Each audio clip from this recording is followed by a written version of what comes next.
সরকারি পরিষেবা নিয়ে আপনার দুয়ারে পৌঁছে যান সরকারি আধিকারিকরা।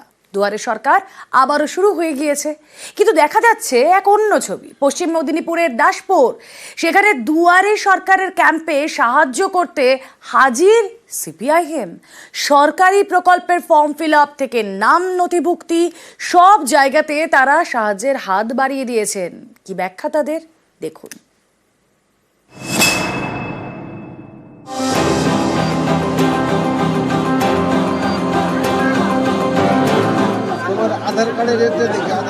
স্কুলে দুয়ারে সরকারের ক্যাম্প, সেখানেই ক্যাম্প খুলেছে সিপিআইএম। দুয়ারে সরকারের ক্যাম্পে যারা আসছেন তাদের সাহায্য করতে। এ ছবি পশ্চিম মেদিনীপুরের দাসপুরে। সোমবার এখানকার পার্বতীপুর হাই স্কুলে দুয়ারে সরকারের ক্যাম্প বসে। সেখানেই সাধারণ মানুষকে সাহায্য করতে হাজির সিপিআইএম এর স্থানীয় নেতাকর্মীরা।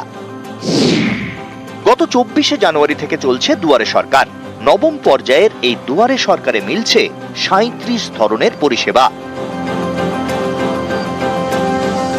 দাসপুরের পার্বতীপুর হাই স্কুলে এই দুয়ারে সরকারের ক্যাম্পেই হাজির সিপিআইএম।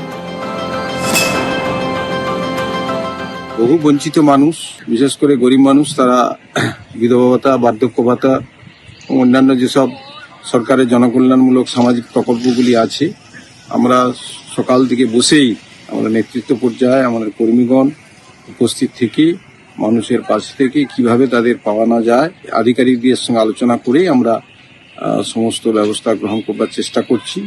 যাদের অসুবিধা আছে তাদের দেখভাল করার চেষ্টা করছি। আজকে দুয়ারে সরকারে আমরা সবাই ছিলাম।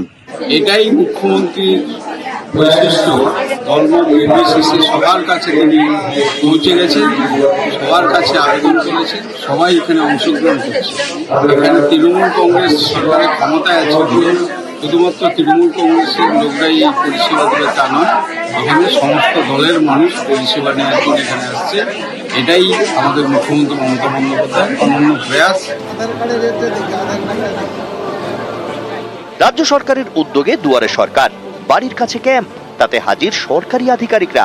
দুয়ারে সরকার ক্যাম্পে বিভিন্ন প্রকল্পের আবেদন জানানো যায়, মেলে নানা পরিষেবা। পশ্চিম মেদিনীপুরে সেই দুয়ারে সরকার ক্যাম্পেই হাজির সিপিআইএম। পশ্চিম মেদিনীপুরের দাসপুর থেকে সুকান্ত চক্রবর্তী, নিউজ 18 বাংলা।